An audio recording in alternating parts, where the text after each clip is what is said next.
आज 9 न्यूज़ में आपका बहुत बहुत स्वागत है। मैं हूं आपके साथ अबरारुल हक रहमानी। गुजरात चुनाव की चर्चा इस वक्त पूरे देश में हो रही है क्योंकि गुजरात चुनाव इस बार खास होने वाला है। आम आदमी पार्टी के वहां जाने के बाद भारतीय जनता पार्टी की चुनौती बढ़ी और साथ ही कांग्रेस की आजमाइश जो है वो और ज़्यादा बढ़ गई है। कांग्रेस को इस बार बीजेपी और आम आदमी पार्टी दोनों से लड़ना पड़ेगा और दोनों को परास्त कर ही वो सत्ता की तरफ आगे बढ़ती नजर आएगी। लेकिन जो स्थिति बन रही है इस समय गुजरात की सियासत की, वो काफी ज्यादा बातें जो बयान करती नजर आ रही है। दरअसल गुजरात में इस समय अरविंद केजरीवाल सक्रिय तो नजर आ रहे हैं, लेकिन भारतीय जनता पार्टी के उस मजबूत जो है वोट बैंक में सेंधमारी कर पाना अरविंद केजरीवाल के लिए इतना ज्यादा आसान भी नहीं होगा। और साथ ही गुजरात में कांग्रेस पार्टी इतने ज्यादा दिनों से विपक्ष में है, तो जाहिर सी बात है कि उनको कई सारे उतार चढ़ाव की भी जानकारी होगी और राजस्थान में इतने सालों से चुनाव लड़ने का एक अनुभव का उनको फायदा भी मिलता हुआ नजर आएगा, क्योंकि आम आदमी पार्टी लगभग पहली बार इतनी सक्रियता के साथ गुजरात में चुनाव लड़ती नजर आ रही है। इन्हीं तमाम मुद्दों पर बातचीत करेंगे और समझेंगे कि गुजरात की जनता किस किस तरफ ज्यादा जाना पसंद करेगी और साथ ही अरविंद केजरीवाल के इन चुनावी वादों पर अब गुजरात में जो है जनता भरोसा करेगी, क्योंकि अब उन्होंने एक तरीके से धार्मिक कार्ड भी खेलना शुरू कर दिया जो कि भारतीय जनता पार्टी का एजेंडा माना जाता था। लेकिन अब अरविंद केजरीवाल ने मजबूरन उसी रास्ते पर जाने का फैसला कर ही लिया है, तो अब लड़ाई काफी ज्यादा गंभीर भी हो जाएगी। मेरे साथ बात करने के लिए मौजूद आसिफ जी, इन्हीं से समझेंगे कि दरअसल गुजरात में अब आम आदमी पार्टी के जो संयोजक है अरविंद केजरीवाल, वो जिस तरीके से अभी हालिया दिनों की अगर बात की जाए तो उन्होंने जो एक धार्मिक कार्ड खेलने की कोशिश की है, करेंसी पर उस चित्र को छापने की जो बात की गई उनके द्वारा, क्या उसके बाद उनको राजनीतिक लाभ मिलेगा या फिर उनकी जो एक छवि है उसको एक भारी नुकसान पहुंचा है? बिल्कुल बहुत-बहुत शुक्रिया अब्रार। बिल्कुल, ये जो आखिर में आपने एक पॉइंट बताया ना, वही मेरा जवाब भी था दरअसल जब मैं सुन भी रहा था आपको। देखिए, ये सच्चाई है, इस बात को कबूलना पड़ेगा अरविंद केजरीवाल को कि बहुत अच्छा उन्होंने जो है अपनी इज़्ज़त कमाई थी, कामयाबी पाई थी दिल्ली, पंजाब और उसके बाद जिस तरीके की वो तैयारी कर रहे थे, माना जा रहा था कि वो बेहतर कर पाएँगे। लेकिन अचानक से ये तमाम चीज़ें होना, अचानक से ये चीज़ दिखना, ये अब एक निराशाजनक रह गया है कि भाई अरविंद केजरीवाल के मुँह से इस तरह का बयान आना, गैर ज़िम्मेदाराना, बचकाना बयान आना, अपने आप में एक शर्म की बात मानी जा रही है। लिहाज़ा अब सवाल ये है कि देखिए, मैं जहाँ तक मानता हूँ कि देखिए किसी भी भगवान का कहीं से पॉसिबल तो खैर है नहीं।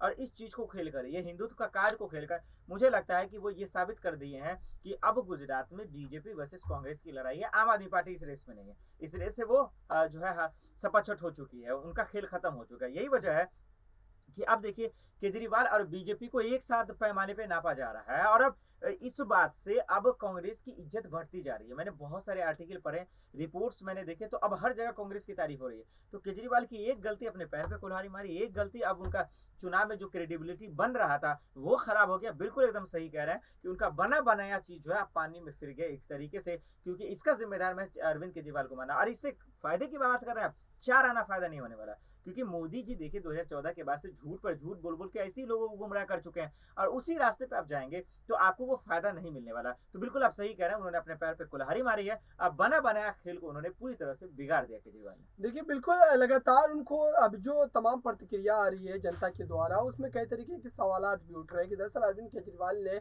इस तरीके के बयान क्यों दिया। और जाहिर सी बात है कि उसके बाद कई तरीके की प्रतिक्रियाएं जो है उस बयान पर देखने को मिली, चाहे वो महाराष्ट्र की बात की जाए, कई जो है राजनीतिक दलों ने भी अपने बयान को जारी किया है। महाराष्ट्र के शिवसेना के एक विधायक ने कहा है कि दरअसल करेंसी पर जो है शिवाजी महाराज की तस्वीर होनी चाहिए। वहीं कई दलित चिंतकों ने कहा कि जो है करेंसी पर भीमराव अंबेडकर की तस्वीर होनी चाहिए। तो कहीं ना कहीं इस बयान को लेकर के अब ऐसा लग रहा है कि मजाक बन गया। अब देखिए कि अरविंद केजरीवाल को लेकर के जो लगातार जो खास तौर से जो सेंटर की राजनीति की अगर बात करें यहाँ पर, तो उनकी एक छवि बनती नजर आ रही थी। लेकिन उन्होंने जो एक दाव खेला, अब ऐसा लग रहा है कि वो जो दो नाव में सवारी करने की कोशिश कर रहे थे कि दोनों तरफ का वोट बैंक जो है वो उनको मिल जाए, अब वो बिल्कुल भी मिलता नजर आएगा नहीं आएगा। अब यहाँ पर देखिए गुजरात में जब रिपोर्टर्स जो है वो जमीनी स्तर पर जाकर के वहां की चीजों को जानने की कोशिश कर रहे हैं, तो कई लोग यहाँ तक कह रहे हैं कि दरअसल इस बार के विधानसभा चुनाव में खुद आम आदमी पार्टी किसी मुस्लिम को चेहरा नहीं बना रही है, किसी को प्रत्याशी नहीं बनाने जा रही। तो क्या अब खुद अरविंद केजरीवाल इस बात को समझ चुके हैं कि दरअसल वो जिस राजनीति को करते करते यहाँ तक पहुंचे, अगर उसी राजनीतिक रास्ते पर वो आगे भी चलते अपने सफर को जारी रखते तो उनको कोई खासा फायदा नहीं होने वाला। और यही वजह है कि उन्होंने इस तरीके से अपने पलड़े को, अपनी मानसिकता को, अपनी विचारधारा को बदलने का जो है एक तरीके से अब फैसला कर लिया। और इसी का एक आप ये एक तरीके से कह सकते हैं, उसी की एक कड़ी में ये इस बयान को आप जोड़ करके देख सकते हैं। क्या ऐसा हो सकता है? और सीधे तौर पर अगर यही उनका आने वाले दिनों में राजनीतिक जो है रास्ता होगा, तो फिर क्या बीजेपी से ज्यादा कट्टरता अरविंद केजरीवाल अपने भीतर पैदा कर सकते हैं? ऐसा हो सकता है? गुजरात में जनता उनको पसंद करेगी? नहीं यार, मुझे कहीं से नहीं लगता, और इसके लिए इस वजह है क्योंकि देखिए आदमी का एक पहचान जो है वो अलग तरीके का बनता है। अरविंद केजरीवाल की जो पहचान है, उनकी जो राजनीति की पहचान है, वो इस बेस पे बनी ही नहीं थी।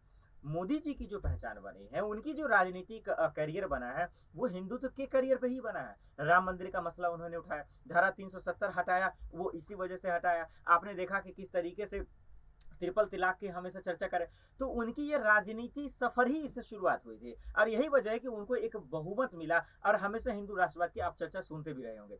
लेकिन अरविंद केजरीवाल का तो कंट्रोवर्सी से हजारों कोस दूर माना जाता था कि ये भाई इस रेस में तो आते ही नहीं है ये नेता, फिर इसको इसमें तोड़ना, इसको इसमें शामिल करना अपने आप में गुनाह था। और ये केजरीवाल ने कर खुद अपने पैर पर कुल्हाड़ी मारे। ये बार बार मैं इसलिए कह रहा हूँ क्योंकि अरविंद केजरीवाल की राजनीति क्या थी, उनकी करियर क्या थी, उनकी छवि क्या थी, जनता उनके दिलों पर क्यों राज कर रहे थे।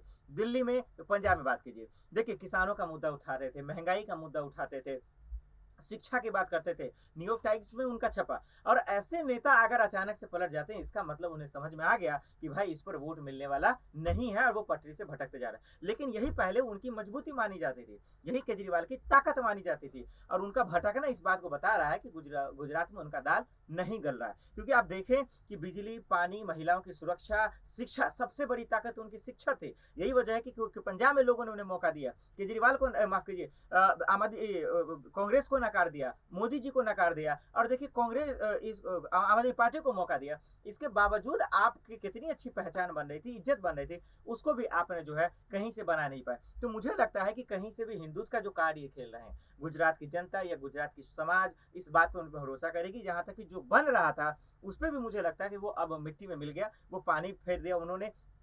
और यही वजह है कि अब आप देखिए आप कि अब वो जो पहले एक समीकरण सर्वे बन रहा था जिसमें आम आदमी पार्टी की 2 नंबर पे चर्चा हो रही थी, अब उनको जो है थोड़ा थोड़ा उनका घटाकर आंकड़े को फेर बदल कर जो है अब कांग्रेस को दूसरे नंबर पे आ रहा है कि नहीं भाई, बीजेपी वर्सेस कांग्रेस की लड़ाई है। आम आदमी पार्टी सिर्फ तमाशा करने आई थी, कर रही है और करती रहेगी, और फिर जहां से आई थी दिल्ली वापस रवाना हो जाएगी। बिल्कुल, अरविंद केजरीवाल तमाम सियासी दावे अपने कर रहे हैं, लेकिन उसका असर गुजरात की जनता पर कितना होगा ये तो आने वाला समय ही बताएगा। और चुनाव के नतीजों में दरअसल ये स्पष्ट होगा कि अरविंद केजरीवाल की इन बातों का गुजरात की जनता पर कितना जो है असर हुआ है।